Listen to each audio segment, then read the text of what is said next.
Hello, folks. I got an email today reminding me, great coffee, hon. Thanks. It's Maxwell House. No, it's actually Folgers. Anyway, Waski sent me an email. Waski Squirrel, in case you don't know who he is. His last name is Squirrel. No, Waski Squirrel is his first name. His his pen name on this device on YouTube. And Waski is um, a pen user and pen collector who I began watching years ago, and I loved his um, honest approach to fountain pens and sort of his joy in using them, and his commentary was always very sincere and honest, and his conversation from his kitchen table to your kitchen table or wherever you're watched him seemed as if you and he were friends from the same town. There was no there's some commentators, I won't name names, who, well, I will name a name, SBRE Brown, whatever his name is, with and I realize he does it as a joke, um, with the Gregorian chant in the background, like this pronouncement that he's going to make about fountain pens is some revelation from the heavens that he's telling you, like he's Moses on the Mount. And part of that continues through his commentary. And I, I never cottoned to him, if that's the right word. But Waski, loved him from the beginning.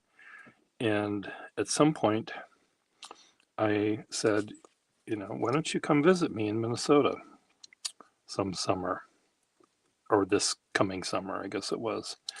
And he showed up, and we had a really nice time. We did some sightseeing in Minneapolis and St. Paul. And we also visited my brother at his Montessori school. Waski is a school teacher in North Dakota. And it was just really nice all the way along. And I've been on his channel, I think, once. He's been on mine maybe once or twice. There is one of him giving there were two that we did in Minneapolis. One on my channel where I interviewed him and we had a live chat, and another one where he did his pens in use. I mean, when Waski says pens in use, that's not the same as the Gregorian chant, even though there's a slight importance sounding to the way he says it. He means it, and it's clear that it's silly. But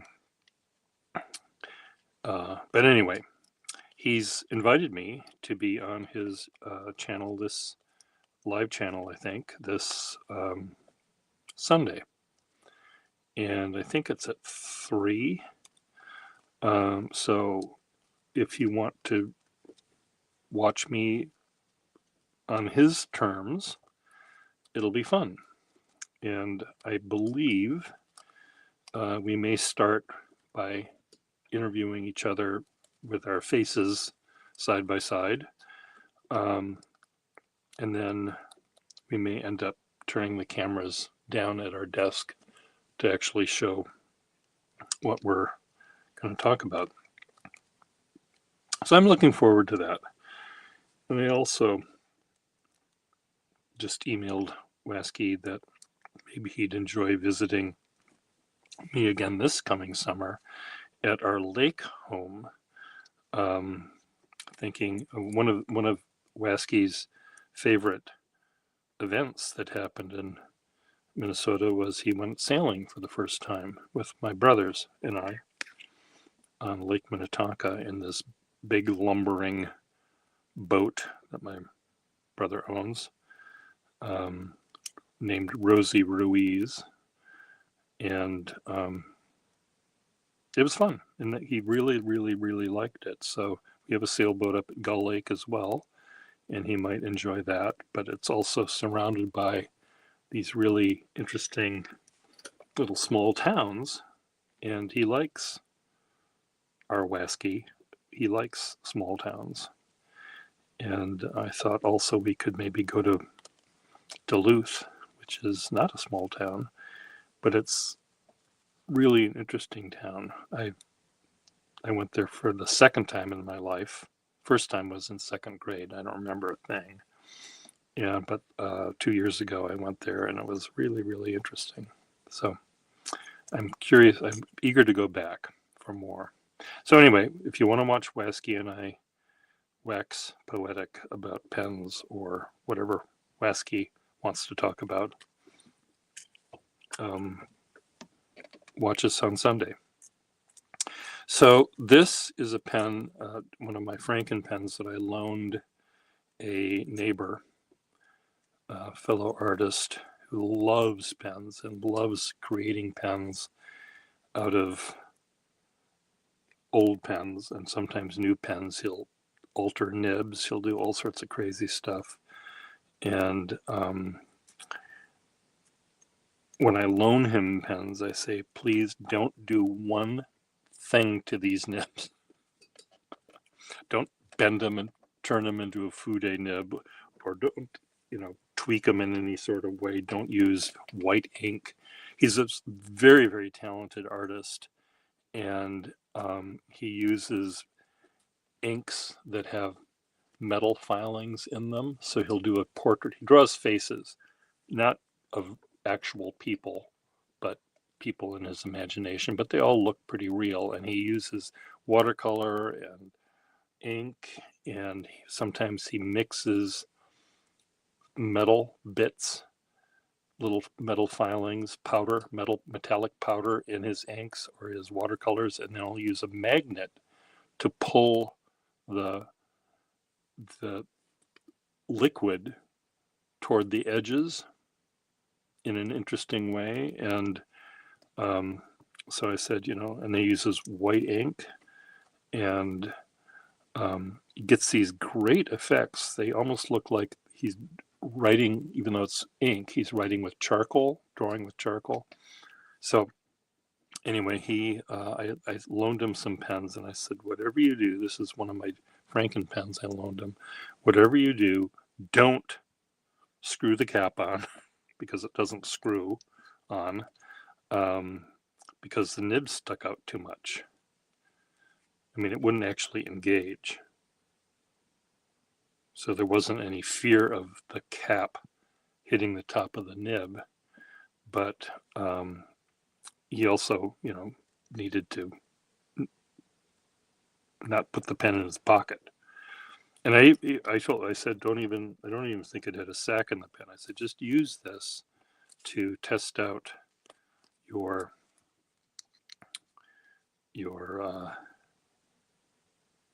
I did tell him not to put the cap on, not to press the cap down, because the way that the pen was originally almost like this much nib sticking out.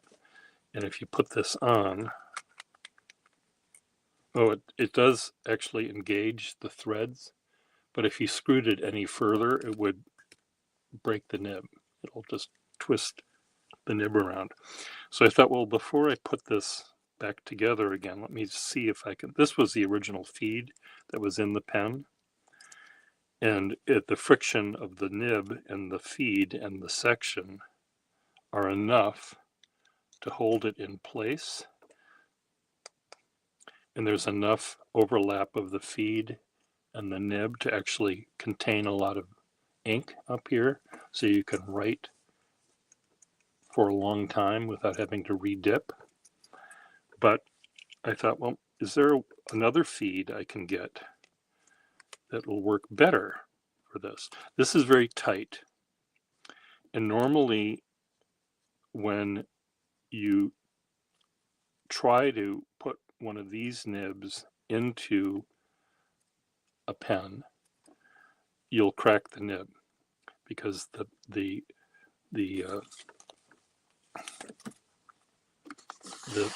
nib made back in 1880,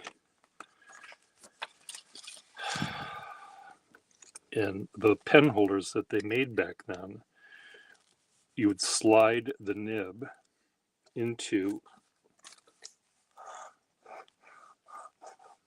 I'll just show you, here's a cross section of the hole that you would slide these things into.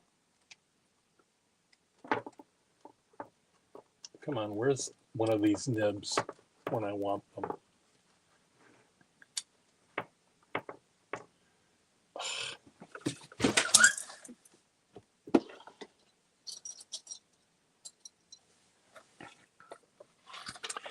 Okay, so the cross section, you can't see it here, but it's not a circle. It goes up, flat, down. Not entirely flat, but it goes up and flattens out and then comes back down again. The shape of the receptacle for the nib is flatter on top. So if you put a square peg in a round hole, you're going to crack the nib in the back. So what I normally do when I'm creating a Frankenpen is, and I have other videos about how this works, and you can watch those as well. I'm repeating myself, but here's the section, cross section of the section. Here's the hole in the section, which is round, and the round feed would go in the round hole, and you'd put a rounded nib in it. But because of the flatness of it, you don't want to distort or crack the nib. So what I do is find a feed that is a little bit smaller. Why is this doing this again? I just put a brand new sack on this pen yesterday. You saw me do it.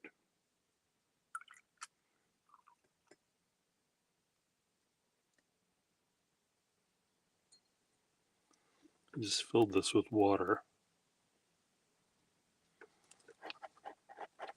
I guess that's okay. Who knows? Don't get me started. Don't get me... Anyway, usually what I do is put a smaller... Hey, Levin. A smaller feed in diameter into the larger hole, and then I'm able to place a dip nib with the smaller feed. Here's the original feed, very tight. Here's the smaller feed, very loose. You see it falls out. This one is tight, won't fall out. So I find a smaller feed. This is looks like it's a swan feed. And I will slide this in, and this can go way in. But look what happens. Well, I'll tell you what happens, because you can't, actually this might work. It didn't work a minute ago. Yeah, so this is enough. I shoved it in enough where the roundness of the section is distorting the nib. So the tines slide apart like this. So it would never work. The tines have to be together. So creating a I'll read what you're saying in a second, Levin. I just can't, let me finish my sentence. So you end up having to find the right feed, find the right,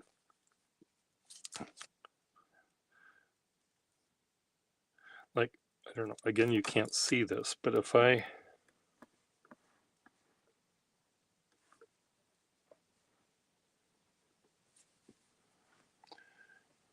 I press this down, if I press the nib,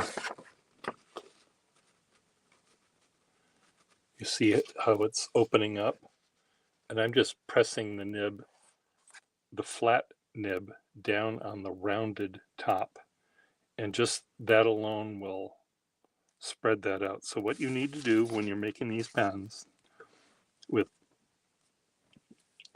a nib from 1880, you have to really, there's a lot of hours worth of trial and erroring, especially the error part, where you're putting these things together and trying this feed and then that feed and another feed. And in my case with these pens, because I'm always dipping them and I never take them out of the house, what I do is I just want something that will hold the nib tightly enough in place so it doesn't fall out. And ideally, I would love if the nib, if the nib was in far enough so that the cap could screw on without the nib getting damaged. And my go-to pen to put these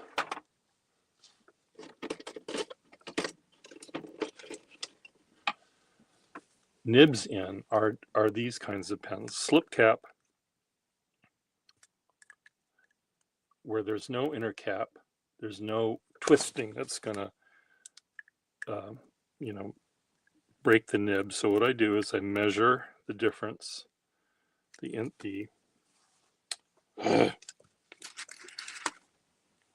the length of the inner cap till it hits the top is that long. And then I see where this thing rests, which is right there. And I put that against that. And if the nib then sticks out further than that, it's going to hit the top of the cap. So it's not rocket science exactly, but it is time consuming to get those three things working in tandem. Okay, Levin, my friend from Germany, who's now studying, can I say what you're doing, Levin?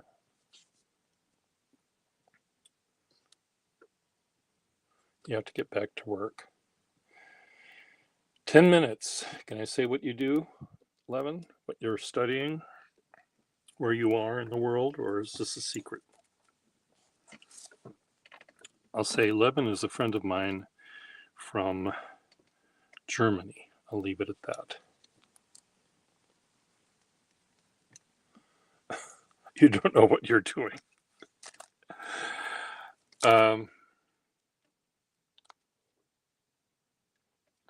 Okay, Levin, this is what you're doing. This is what you answer. I am following my passion to learn how to create stuff, how to be no, I'm learning a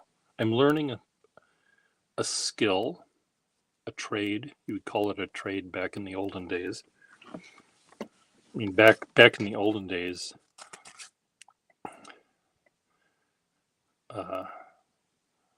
there were, if you were a weaver or a stonemason or something, you would call it a trade, and I'm learning to be a stonemason. Well, now you might say I'm learning how to be a sculptor, because they don't have trades anymore.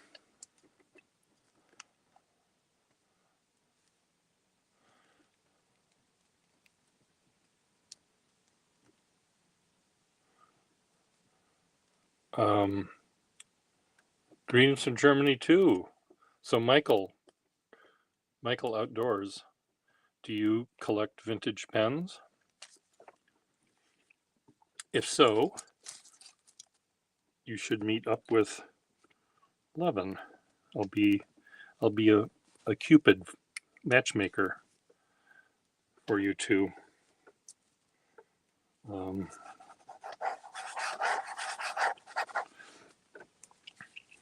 So anyway, I don't know if I'm going to be able to find a nib, a feed that's going to work with this nib in this pen the way I want. I just want to have the pen be able to close without breaking the nib, and this will break the nib if I use the original feed in it.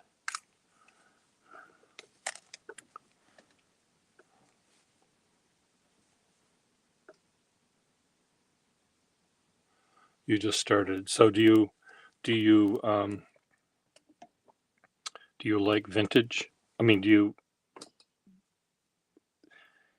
if you're going to do cursive writing, just get vintage. Don't mess with modern pens and how to try to turn a clunky flexible nib into something that will work for you. I mean, yes, it'll work, but you might outgrow it pretty quick.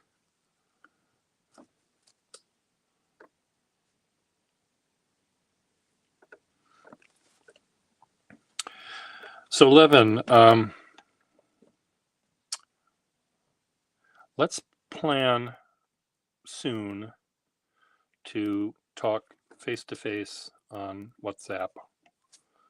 I just want to catch up with you and that kind of stuff. And I don't think you have to worry about me not understanding your English, because it's all pretty good.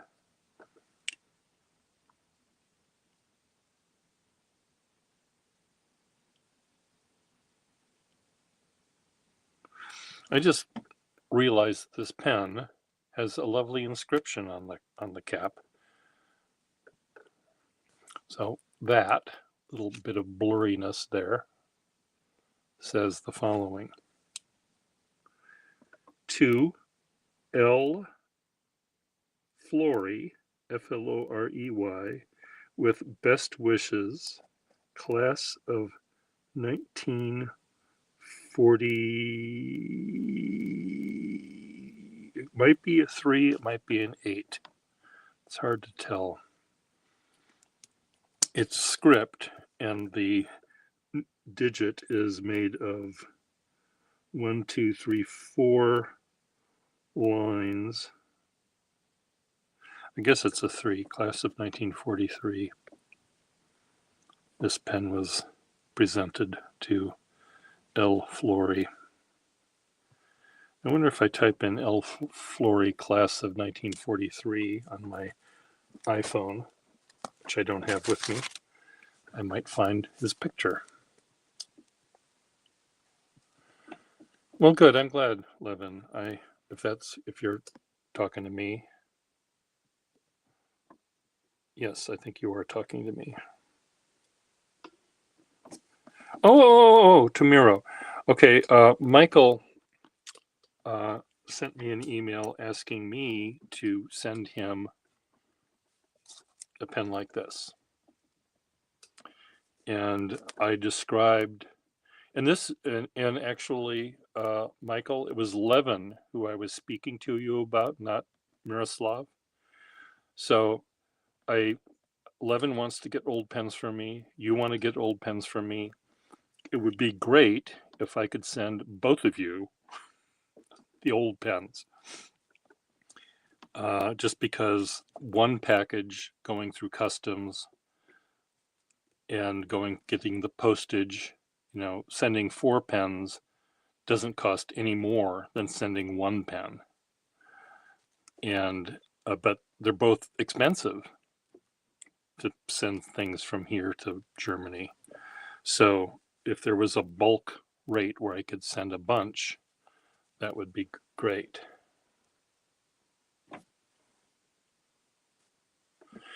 Yeah, and that's another thing. If you have a friend, my ex-boyfriend is now married to a guy who's from Denmark, and they travel to Denmark quite a lot. And I said to this guy, I said, when you go to Denmark, let me know when you're going to Denmark next. I'll give you some pens. They'll all be already wrapped up, ready to put in the mail, and you can send it from Copenhagen to wherever this guy lives, and you won't have to deal with customs. And the thing that frightens me about sending anything to Europe is I sent a bunch of pens to a friend who or to a guy that was living in Belgium, and I put it in the mail. He was getting about 10 pens from me, so it was a big deal. And he sent me the money for them, and I put the box in the mail, and I put his address on the box, and out it went. And it had tracking on it, and I could see by the tracking that it had made it to, I think it made it to London first, or England somewhere, in a couple of days. It's there. And then my tracking no longer worked, or maybe it did. And then it went to Belgium, and it stayed there. And now it's in the hands of some other post office. The US post office doesn't have delivery services in Europe. And I said, I think it's at the customs. I think it must be at customs. And he tried to find out. He went to the customs building and said, I'm expecting a package. Oh, have the person that sent it put a tracking on it. No, it doesn't work that way. We can only track things when they're in our control. So the idea is, I think if there are 2 people in Germany that want pens from me, it would be cheaper in the long run. Okay, bye, Levin.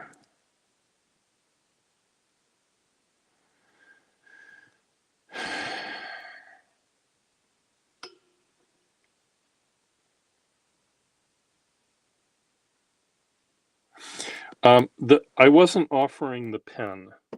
Oops. The pen was not part of the deal.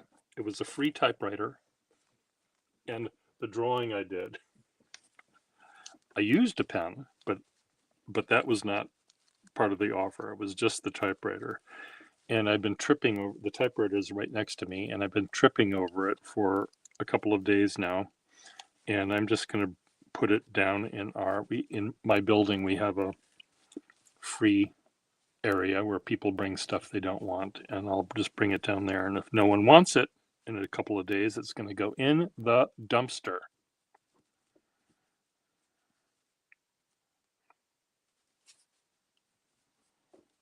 I could, I suppose, bring it somewhere and put a big sign that says free. Someone might take it. I hate to throw it out, but I'm tired of stubbing my toe on it.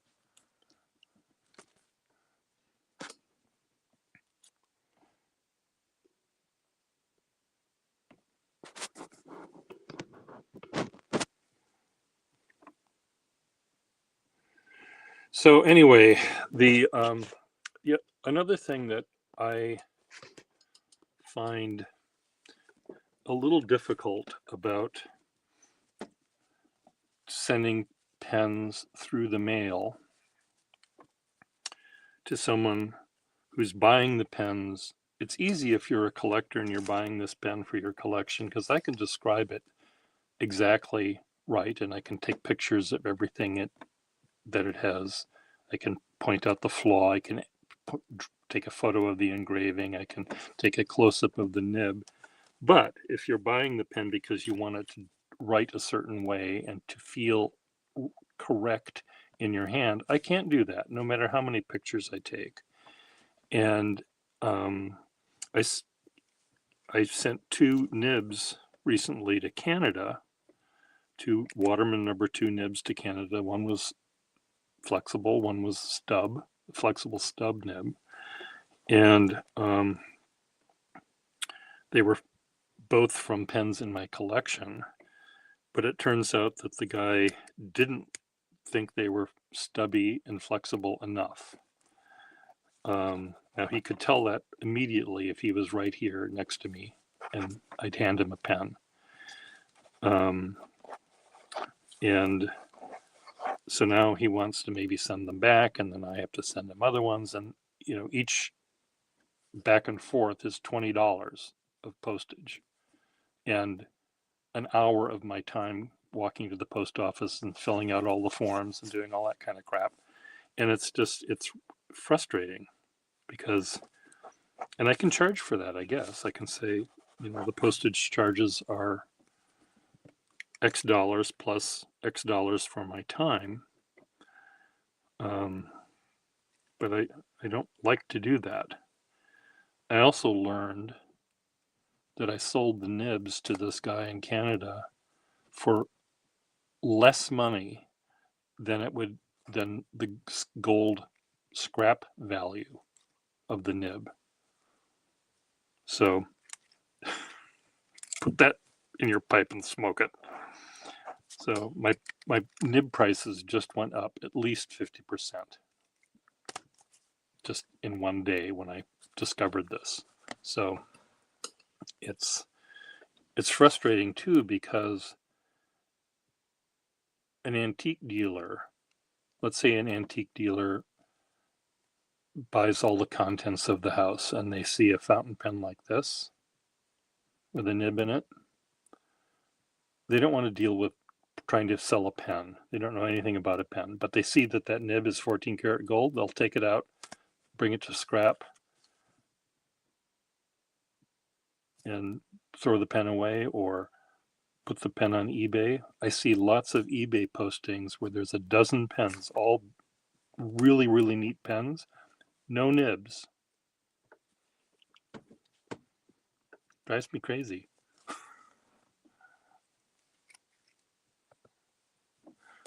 Apologies over you're confused. What did you do?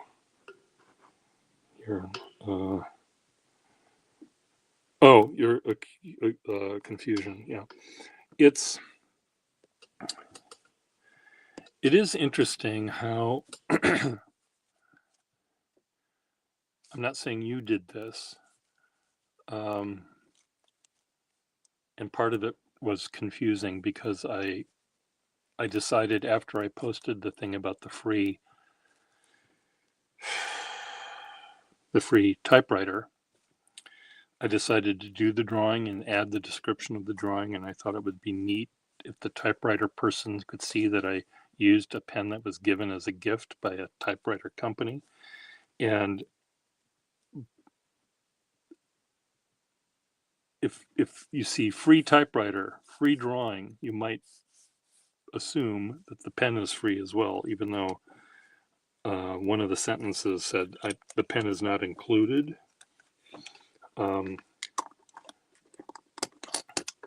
When I do emailings with clients who are trying to have me design a wedding invitation or something, I might type in an email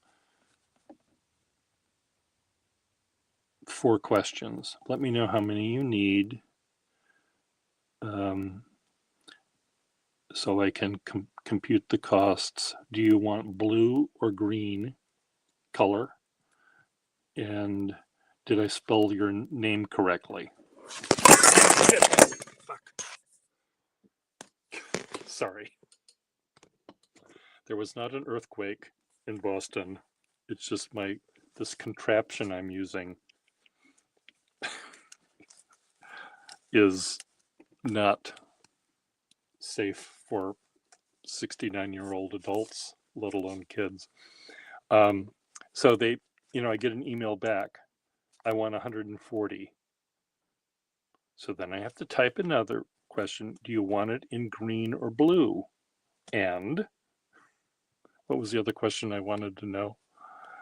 How do you spell your mother's name? This one client I had who she had this paragraph or two that was supposed to be part of the invitation or part of the response card or something, some wedding invitation, but she wanted to, this little history of the relationship between she and her soon to be husband. And we were introduced by my closet aunt. She meant closest, but spell check turned it into closet. So I told her, I said, it says closet, not closest. Can you please retype it and send it to me again? And she typed it again. Spell check turned closest into closet. It took like 4 emails for me to, I think I had to actually call her on the phone. Because that wasn't the only thing that was wrong. There were other spellings. There was one where she was marrying someone who had a child by a previous person, and the child's name was Elliot. And in her story, she had the word Elliot, the name Elliot, spelled 3 different ways. How do you spell this boy's name?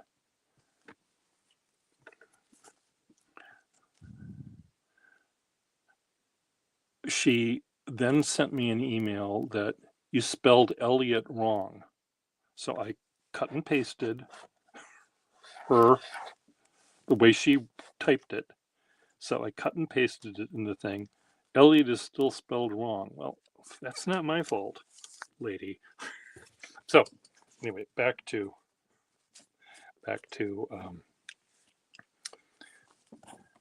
not reading carefully or not writing carefully enough. We're all a little bit lazy with everything we do today because our phone is smarter than we are, and we think it spells correctly when it has no clue what we're trying to say.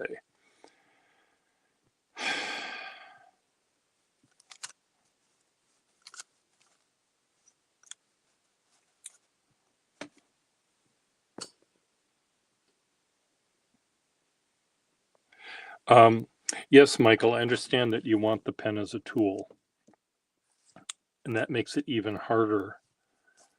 I mean, I can certainly provide you with a really good nib that's smooth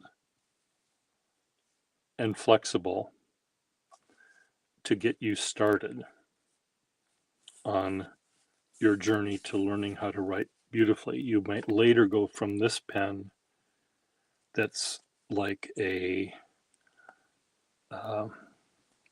what kind of sports car? It's like a MG, the British MG. That's a nice way to start. And then later you can get a Porsche, and then later you can get a Maserati. And each time we step up, the nib that you get might be a little bit more flexible, or the fine might be a little bit finer.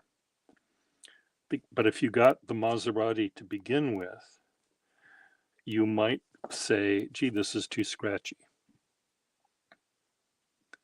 Or I'm afraid to use it. It seems so flexible, I'm afraid to use it. Well, I'm afraid to use some of the pens I have, and I've been doing this for 40 years or more.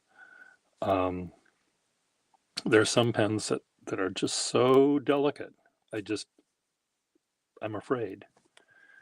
There's one nib that I had that I ended up selling it to a calligrapher friend of mine who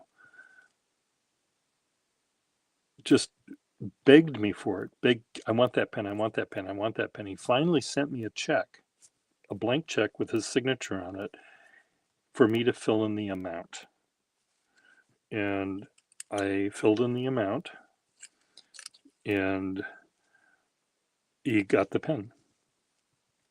And I didn't fill in $1 million or anything. I filled in what I felt. I, I, I, I, the number was what I would pay for a pen, just like the one I'm selling. The most I would pay, not the least, but sort of what I could allow myself to spend on this amazing pen. So anyway, he owns it. It's a beautiful swan sterling silver pen with it looks sort of like this, but it's all sterling silver. And it had this magnificent nib on it. And he owns it now, but he's afraid to use it too. He brought it here to my house the other day. Well, 4 years ago now. I haven't seen him in a couple of years. I believe he's still alive and doing stuff, but he was going back to get a different kind of degree, different art degree, I guess, or something. I should probably send him an email. But he's afraid to use it too. So that's not a pen I would send you. Anyone, really. I don't want a pen that's not going to be used. So, you might get a pen that has a nib like this at some point, but I might start you on your journey with a pen that's a little bit broader. Still will teach you how to push the pen around and get the thick and thin, but it won't feel scratchy and it will be a little bit more robust. So I know it won't break. This nib could easily, by someone who hasn't played with pens for a long while or ever, might press down too hard and break the nib. So I don't want that to happen. A beginner sports car. What would I consider the Rolls Royce of pens? I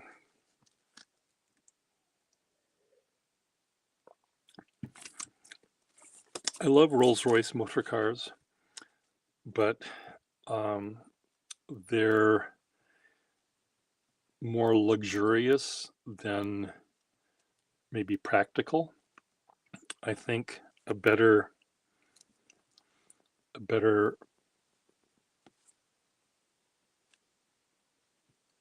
analogy might be a Bugatti or some car that was designed for its performance, not its luxury. The ones that it all depends on what I want it to do. If I'm gonna buy the best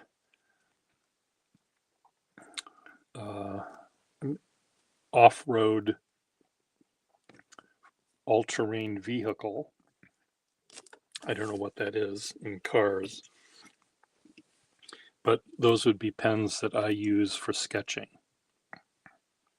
And I can sort of push it around in lots of different directions without worry of it breaking. I can press down and get varied line. I can go over really, really bumpy watercolor paper, textured paper without worry about it breaking. That's one kind of nib I love, and there's a range of pens that can do that.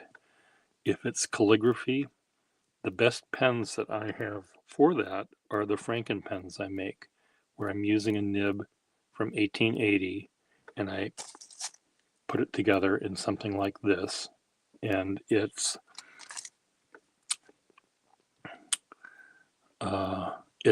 works magnificently at my desk. Finding a fountain pen nib that does exactly that is really, really hard. And that was the one that I sold to Ted with the blank check. That was a nib that was very springy, and they're very rare. I only have one or two others in my collection that can do that. There's something about the shape of the nib that makes it snap back. Goes from fat to thin immediately. And most modern pens don't snap back immediately. Or they don't, the line that it makes appears that they don't do that. And they're very rare pens. I only have maybe 5 that can do that, that imitate that. It's something that I've learned to really, really like. I don't think they're necessary to make beautiful writing. I think you can do it with just a standard flexible nib. I don't know if that helped. Okay. Very good. Auf Wiedersehen. Lebt wohl, meine liebe Schwan. So, Garev, where are you located?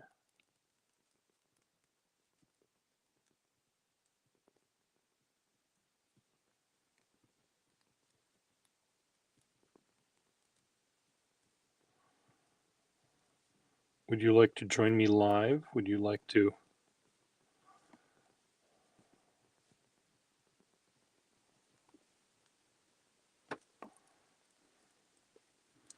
Trying to take this section out. These sections are really, really tough to get out. They sometimes go straight out. Sometimes you have to twist them, and you don't know until you break it. Only when you break it do you learn what you were supposed to do. To take this out, if I were to pull this out and it had that slight knurling on it to twist out, I'd crack the barrel. If I twist it and it's supposed to pull, there's a chance I would crack the barrel. So, well, I'll tell you how to do it. You're in Florida. Okay, this will be a test. What I'm going to do is I'm going to send a link to you. It's in the chat.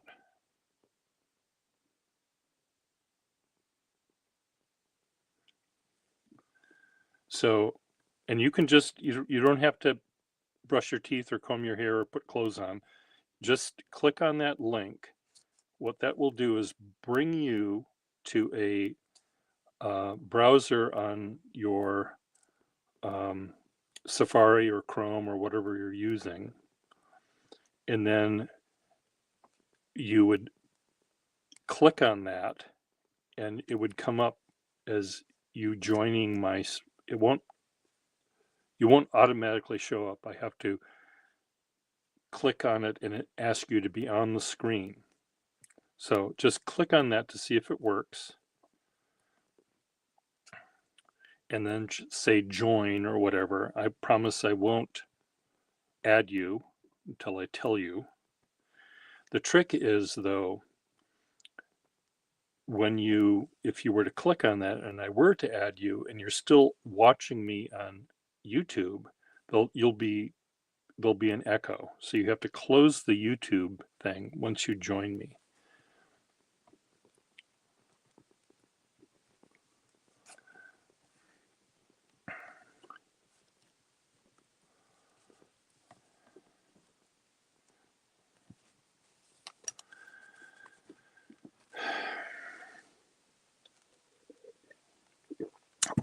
while you're doing that, let me show you this contraption. So what I've done is I've taken one of these desk clamp things, clamps, and I have this thing connected to it. Chemistry iPad. So I see that you've been added. You're now in the room. If I add you, I see your face now. Would you like me to add you? No, you don't, you don't want me to add you. Okay, so that's how it works. If you were to do it, I would add you, you'd be on this half of the screen and we could talk. And what you would end up noticing is right now you're watching on YouTube, you probably sense there's a delay between, well, you would know that there's a delay between what we would be talking about and what actually goes through the YouTube thing. So there's a little bit of trauma there, but this is how it would work. Now, if you want to show your desk rather than your face, what you need to do is set your iPad or your iPhone or your camera on your computer. If it's one of those that's on the lid of your laptop, it sucks. You really only see your face. There's no way about making that work. But if you have an iPhone or an iPad, a really easy way to make a contraption that will work even better than the nonsense I have is to have your desk. Here's your table or your desk. Here's your chair. Here you are. Smiley face, eyeball, ear. Here's your paper. Here's your pen.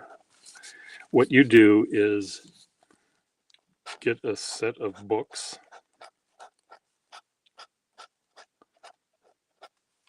Maybe a foot tall, and another stack of books, maybe another foot tall. But between these books, you stick a ruler straight out, and you tape or rubber band your iPad or your phone to this. So you're looking down, it looks down at your paper, but it's below your eye level, so you can see what it's aiming at, and you can see any comments that people are making. And it works really, really well. Now, if you have a contraption that can do all of that, that's great. But this is the easiest way to make one of these things that can work. Another thing that's great about this is, some people have tripods and all this stuff with the camera looking down. The tripod legs get in the way of your hand moving, and it also gets in the way of the light source. So this contraption allows your hands to move anywhere they want to, and a light, unless the light's coming from behind your books, if it's coming from either side, it won't hit anything. It won't, the shadow that this casts will be over here or over here off the page. So it's an easy way to make it work. Got that? You nod if you got it. Yes, you got it. Okay, good. Your face is about this big. So, and my eyes are 69 years old. So,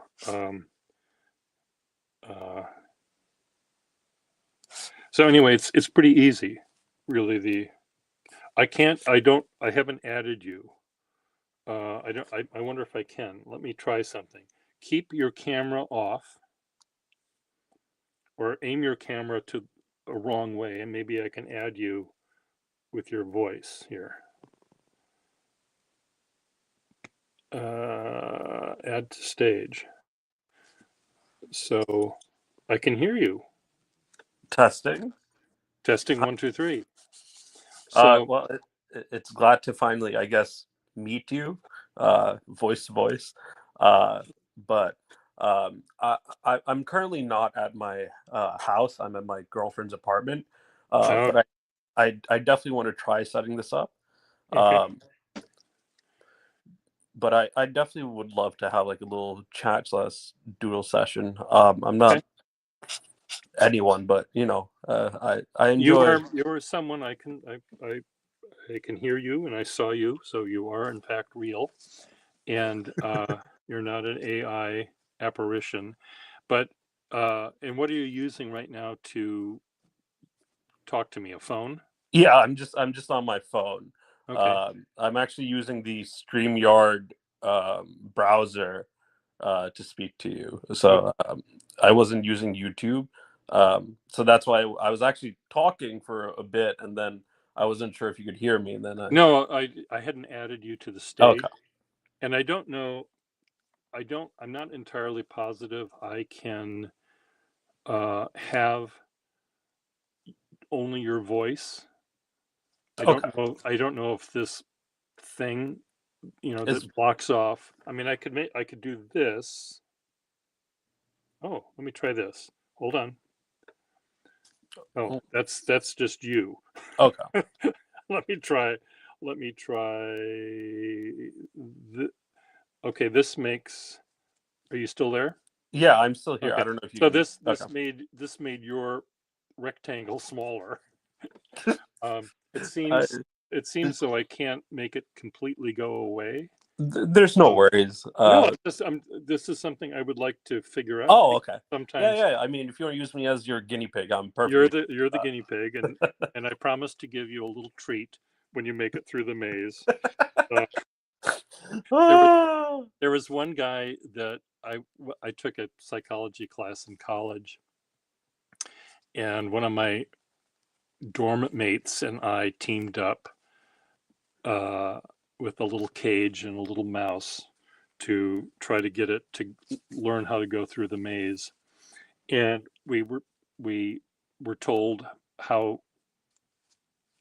much we had to starve it to so it didn't die, but it also made it through the maze. But my dorm mate was really keen on uh, getting this project done faster or something. So he, unbeknownst to me, starved it more. So it ran through the maze enough, and then he would bring the pellet, and the mouse jumped up and bit the pellet, and he could, lift the pellet a foot off the table, and the poor mouse teeth, was not going to let that thing go. So oh, that's pretty I funny. so I promise to give you a pellet at the end of this session for Oh, your Pierre, don't worry. your You guinea pig. you are you are the piece of cheese. I'm the Speaking to you, I'm the piece of cheese. Okay, good. Um, so let's when you say doodle, are you an artist? so I cannot draw that well. Yeah. People turn out to be ghouls themselves. Yeah, okay. I in terms of my profession, I'm a writer. I'm Okay. working on my debut novel, and I had the Oh, tendency to handwrite a lot of things. okay. So my pen usage is mostly just for drafting purposes, so I can Okay. scrawl something out. Um, so doodling in the sense it would just kind of be me scribbling, and I don't know, I it just basically be scribbling and scratching out ink on the paper. Um, I recently, well, not really recently, ventured into vintage pens. Okay. Most of my pens are technically vintage. I bought my second flexible nib this past summer, which is a Waterman 12 Oh, Ripple. Um, uh, quite a beautiful pen. It's Waterman 12 modeled. I hope you. Yeah, it's a Yeah, Waterman 12 modeled modeled. eyedropper. Yeah. So Um, I mean, the Ripple. When Ripples were made, that was after they put a lever in the pen. So I mean, they you might have an eyedropper, but it wasn't a 12. It was called a 72. Then I'm being boring, but anyway, uh, oh, it's a interesting. mod. So it's A marked as mod. a 12. I guess I can email you a photo of like the You full know, pen. what you're describing is not this. This No, is a no, no, no. It's not. It's or not. this is wood grain. So what you're describing is this. It's Yes, yes, yes, yes. red and black, It's but actually quite similar to that. it's a smushy pattern rather than the ripple, which Yes. which is more standardized. Okay, my apologies on that one. No, that's okay. So Um, that's a great pen. yeah, I've kind of fallen in love with it. And it's a quite delicate nib, and I'm always a little afraid that I'm gonna one day push a bit too hard. I'm just gonna hear that little crack, and it's gonna disappear forever. Uh, Don't you dare do that. I Here, anytime I have more than one drink, I become anxious about using it because I know I tend to have oh, a well, lot harder of a grip and put a lot more pressure onto it. yeah. It's probably why Hemingway wasn't a fan of soft nibs. What if you and I were sitting at our local bar, what portable what drink would you order? Well, I mean, I'd say it depends on the day and the temperature. Okay. My These are three mottled pens. So some of them have a lot of orange, some of oh, them have hardly any orange at all. So there it was a mixed bag what you I found. believe mine is the most similar to the one in the middle. In terms Yeah. of drinks, I'd say I oscillate between beer and cocktails the most often. My favorite beer would probably be Delirium. Um, It sounds pretty good, but I don't know it. so it's like it's I believe a Dutch or a Netherlands beer, and it has a whopping 8 something percentage alcohol. It's Okay. fairly wheat forward, quite balanced. Gets the job done in three beers uh, for its potency. Um, in terms of cocktails, I'm a fan of old fashions and martinis, gin martinis. I kind of just switch between the two depending on my mood and really just the Huh. day. I'm a gin and I used to be a gin and tonic fan forever and a day, and I would order it any day of the week. And in the middle of winter at fancy bars in Manhattan, the bartender would laugh at me. How dare you drink a summertime drink in the middle of winter?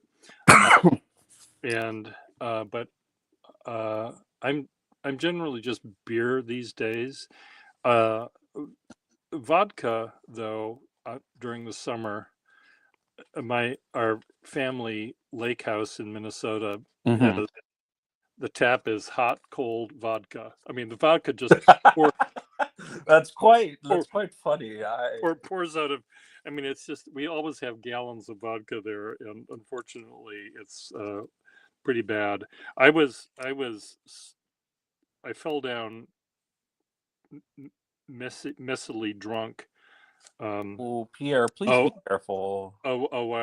well, this was 5 years ago, and I thought, I really have to stop, and I did, and I was entirely oh, not 5 years ago, 5 and 4, 9 years ago, 9 years ago, Mhm. and I said I have to stop, and I just stopped drinking right then and there, and though I shouldn't have been, I was entirely sober during the first Trump administration, Oh, geez. and yeah.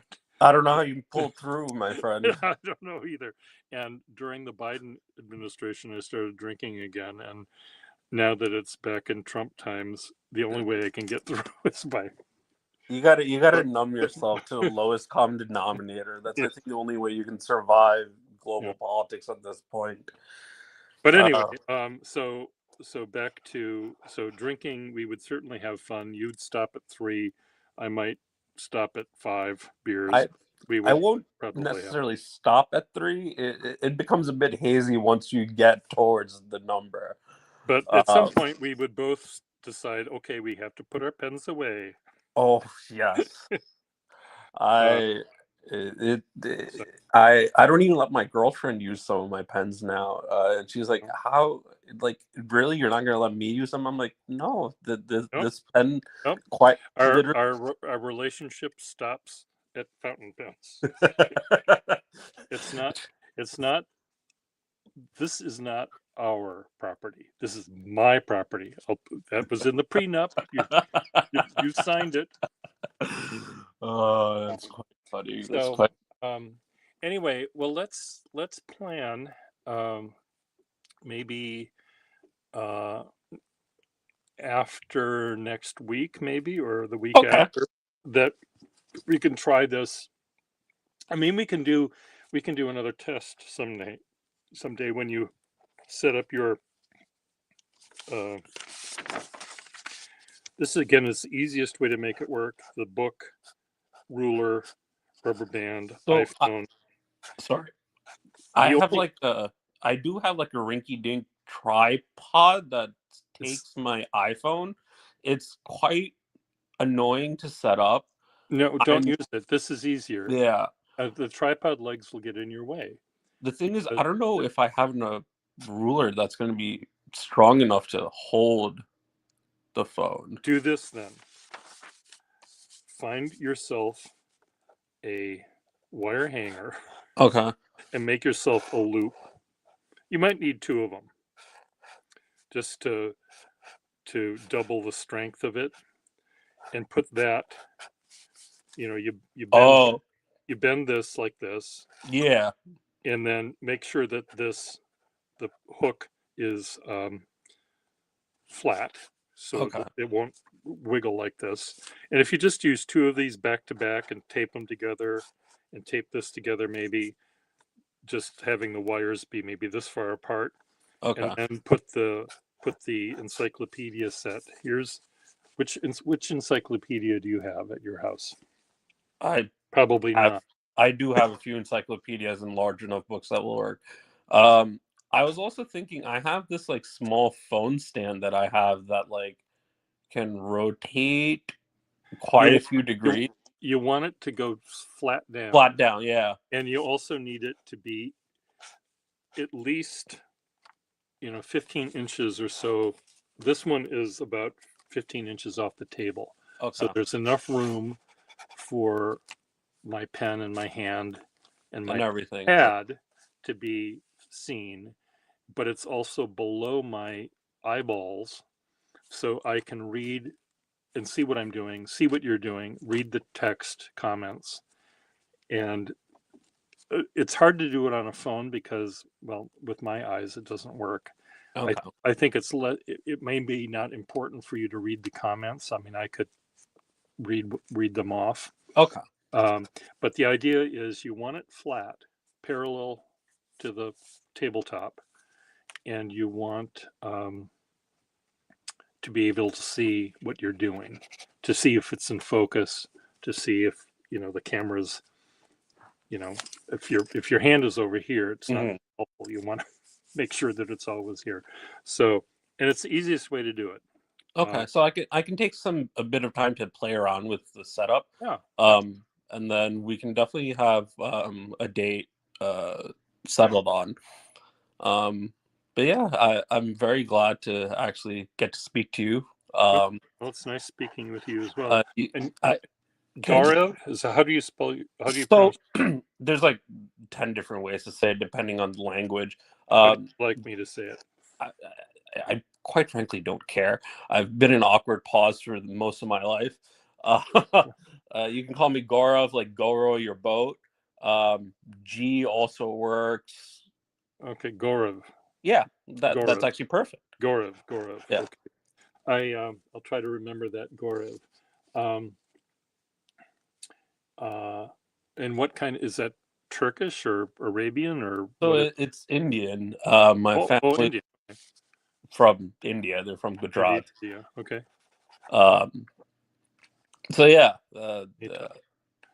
Okay. Yeah. There is a guy I interviewed here once, and he was an author from India, and his last name I think was Mehta. oh wait, that might have been me. Did we talk? we've we've spoken briefly, like via the live chat. Okay, I that was I you then. joined in one day, and then I just messaged And you, into the you chat. used that big fat Mont Blanc. Yeah, so I was using my 146 that day. Well, Uh, that you've realized that was just too big and fat, I bet. um, so I do like my Mont Blanc. I do like the Okay. 146 still. I like it more when I'm just like when I'm writing and I'm not really caring about how I'm writing. Hmm. When it's just flow of thought type of thing. Um, I do enjoy it. I kind of I'm a bit moody with my nib choice on a given day. Yeah. It kind of just depends on like, okay, do I want to just scroll something out as quickly as I can, or like do I want to take my time and you know linger over every set of syllables type of I'm crap. I'm gonna, I'm gonna mention something to the audience that will be watching this later about when I saw a page of your notebook. Hmm. If there was a way to, you know, take take all of the ink, all of the space that the ink Hmm. covered versus the space that was left, the color of the paper, it would almost be this full. there was I there was hardly any white visible. It was really dark. Your letters were big and fat, Yeah. and the words were big and fat. Oh, I know what I think I sent you a photo of. It wasn't even the Mont Blanc. I think that was my Parker Lucky Curve that I sent you the writing sample. Okay. Well, it looked like I don't want to. It looked Big and chunky. like like Donald Trump's favorite pen, the Sharpie. But Oh a blunt my. Sharpie because it was so Yeah. dense. And So but sorry, anyway, I didn't mean to cut you off. Um, yeah, I don't know. I just have like I somewhat recently fell a bit in love with broader tipped nibs. uh-huh. I generally had the tendency to use mediums. Okay. And then the past, I think, year or two, I've really started dipping into the broader nibs, mainly just because I like seeing the variance in the ink. Um, Yeah, I not mean that I, that's what you do get when you use when you're the line you make is a half a mile a gallon yeah. versus 100 miles a gallon with a thin nib. There's this pool of ink, and Yep. the edges of the letter, or maybe the middle of the letter, it's usually the edges somehow, become darker than the middle. Hmm. And it's sort of a fun uh, look that you have. Um, but I can see how seductive that kind of thing is. And I know a lot of people use special inks that also sort of, uh, when they dry, they separate in a certain way. So there's maybe Yeah. blue toward the edges and reddish toward the middle or something, um, or cooler toward the edge and warmer toward the middle. And that's all sort of fun to see. But you need to use a lot of ink for that to happen. Those inks also tend to be quite a bit temperamental with the pens. Yep. I so even in terms of ink, I'm quite narrow in terms of my range of use. Uh-huh. Uh, I primarily use the Iroshizuku. just because I like the wet flow Uh, of their inks.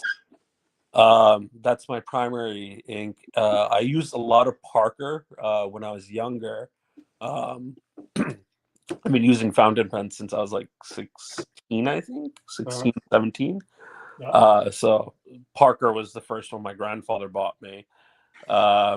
And I think I have one bottle of Pelican ink. But okay. yeah, that's about it. I'm not too adventurous compared to like a lot of these other guys. Yeah, I'm a Waterman purist almost. I mean, I used any kind of ink, but Waterman is what I buy. If I were to go to a store and buy ink, I buy Waterman. If not, I used to love. This is many years ago. I used to love Pelican sepia and Pelican Ah, okay. Prussian blue. Beautiful, beautiful colors. I I don't think I even. have the Prussian blue actually. Yeah. So, um, it's getting time for me to actually do some actual functional work. This was mainly to let people know that Waski. Do you watch Waski Squirrel at all? Do you know him? Yeah, I do actually. I'm quite a fan of his reviews. He's quite candid. Yeah. And I'm quite The, glad about that. I think I think if Waski Squirrel had a lie detector connected to him, there's no way that it would ever measure a lie because I don't think it's possible for him to actually say to utter a lie. He He- just is so upfront and honest, and there's a really lovely charm with about that when you find that in a humanoid. Um, I there's think it's a no, rare quality. it, Sorry. yeah, it's rare, and I mean he might tell a lie without knowing it. He might not comprehend the question if it's outside his Hmm. wheelhouse, but and he'll answer incorrectly. But I don't think he presents himself as being entirely straightforward and honest, and it's really really fun. And he doesn't. There's no sort of artifice piled on top of him. I think I present myself mainly that way, but I'm also sort of a theatrical, flamboyant sort of person and love to make jokes and love to sort of wear funny hats, either literally or figuratively. And I might pretend to be more one thing than another in my performances here. So I might my acting might get in the way of truth telling, where I don't think Waskey has that desire. He just wants to, you know, talk to you face to face and heart to heart. And I like, I I enjoy your theatrics, Pierre. yeah, In many ways, you remind me of one of my closest friends and one of my old roommates from college. He has, sorry, uh, a flair for dramaticism, yeah, which is always it's good to add a little bit of spice into conversation. You know, you can't have complete flat lines. yeah.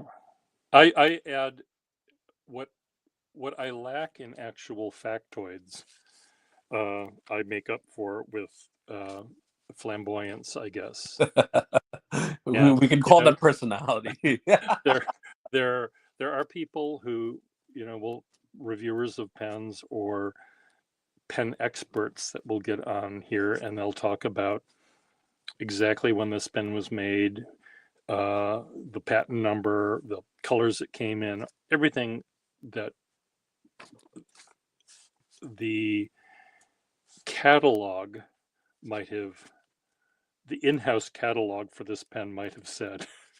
um, what the advertising of this pen was, they would also know, but it might it might have been a little bit exaggerated how beautiful this pen was when it actually isn't. But I don't do that. There are people that can span both, like my friend Rob Morrison knows all the facts, but he also Mhm. knows from an artistic point of view how this pen writes and how it looks, and he makes up like with me, uh, ways of appreciating the pen that other people might not know. Another person that's good, a little bit more toward the historical end, is Friedrich, and but he's also very funny and uh, loves uh, making jokes and having fun. Interesting. I don't think I've come across Friedrich. Friedrich, he's if you, I'll see if I can find a video, and I'll if you I can email you. yeah, We've yeah, exchanged email. email me and I'll find a good one where Friedrich and I did a video about what to do at a pen show, a beginner trip to the pen show, and we were talking about um, don't bring a big backpack with you because you're going to bump into people. Yeah. Don't bring cash. Don't and it was good because he um, has been to many of them before, both as a visitor and as a dealer, and he just has a good uh, way of telling it like it is and making fun of us, essentially making fun of a Oh, I pen, mean, the pen and that's community is a bit of a cult, in my opinion. it's It's quite interesting. You always find characters.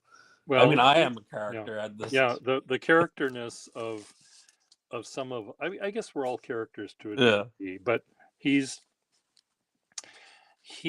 I'm trying to think of I don't know whether you know the American, well, you must if you live here now, Abbott and Costello or Laurel and Hardy or Yeah, the yeah. I Three know Laurel and Hardy. Stooges, where he and I are sort of Like a Laurel and Hardy. Abbott and Costello we're I don't know who's the dumb one and who's the smart one, but The I trick is think you switch off. I think we trade places, but we usually play off each other kind of well.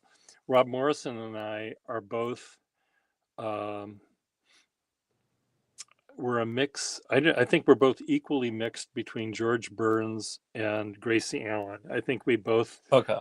uh, we both enjoy setting each other up for a joke. Maybe it's It's a funny bit of though. volleyball, you know? You There's got to set it up so you can spike it. there's always in any comedic duo, there's always someone who's seems more of the straight man than the other. Yeah. Oliver Hardy was the straight guy for the goofball, Stan Laurel, and Dick Smothers was the smart guy to Tommy Smothers, and George Burns was always the smart guy for Gracie Allen, and Abbott and Costello, they're all very different. When you get two tops, two smart people together, sometimes it doesn't work. You need to have someone that's consistently being the other guy, and I think Rob and I both we're right in the middle. We just have so much fun, and we know each other's sense of humor, and we laugh a lot when we're together. And usually, beer is the why we think we're so funny is the beers that we consume, You, and Pierre, I think we get funnier as we go on. I So think one thing we need to make sure we're doing whenever we're doing our live stream, is when we're doing yeah, our doodling, I think we should have at least half of a drink in our systems. okay. Uh, Well, and Rob Morrison always referred to it as I'm having a domestic malt beverage. That's how he would. I like that usage, domestic malt beverage. That's And quite good. and I got a text from him. Yeah, I for some reason I he used to live a few blocks away from me in Uh-huh. Boston, so we would actually have our domestic malt beverages uh, uh, at the same bar at the same time. Uh-huh. And, but so I was at a bar and I had a question, and I thought, well, Rob will know the answer to this, and so I texted him on Facebook Messenger, and he doesn't. He lives a lot in France or in Hmm. Kansas these days, so I don't. I haven't seen him in person for many years, but um, anyway, I asked him the question. He started off, "Hi, I'm having a $14 beer at an airport," and he was bitching about how expensive the beer was at the airport. They're always overpriced. And I said, "I'm having an $8 beer." And he said, "What airport are you in? I'll fly." So I'm actually at a regular bar. He said, That's funny. I don't. anyway, we have a great time. But I'll send you a video. Send me an email Okay, saying, "Send me Friedrich and send me Rob," and perfect. I'll send you a video where we're both having fun with each other. And the weird one with the video, this is before StreamYard, Uh-huh. uh, and it was this contraption where I'm talking to Rob on an iPad. So there's an iPad here, and then I'm filming, looking straight down here. Oh, We're geez. using another device, so we're talking live back and forth. And so his hand is over here on the iPad, and my hand is here, and it worked out perfectly fine. That's quite interesting, actually. But it wasn't live. It was I was just recording it, and Okay. I was able to do it at the time because I had a camera attached to a laptop, looking down with another crazy contraption. Oh, geez. You've always had these elaborate setups for this, haven't you? So, so it worked out perfectly fine, but it was clearly Rube Goldberg, uh, jerry rigged routine, and it works perfectly fine. I once did I was one of Appleboom Penn's stars or visits with a pen person, Uh-huh. their three favorite pens, and so many times on Appleboom, especially, you're looking at the face of the person, and they every once in a while they'll hold a pen up Uh-huh. in front of their head, and then they go back to talking about how much they love that pen. And I said, well, I'm not going to do that, Appleboom. So what I did was I had the camera looking down where all my Uh-huh. pens were, my three pens, and I had a little compact, a makeup compact that a Uh-huh. girl would have, and I just used that mirror to to find my face, and you saw my face in the mirror here, and I started out by saying, "Who is that lovely man in that mirror there? Who could he be?" And that's how I started my Appleboom thing. I mean, it sort of looked like this. This is I don't Oh, that's see my bloody contact, hilarious. but it was sort of like this. I held, but my face was there, and I thought, well, this is what you're going to get if you want to see my face. This is as good as it gets. Oh, dear. I could have just used this. Here's some postcards from a furniture store. Here's a mirror. I could have actually glued a picture of me right there. But anyway, next time. Okay, I'll let you go, Pierre. go Rev, right? Go row, Goro, go Gorov, row, go whatever. row your boat. Awkward pause. It's whatever you choose. Anyway, we'll see you later. Bye I'll catch everyone. you later. Bye you. Send me an Bye. email. Bye.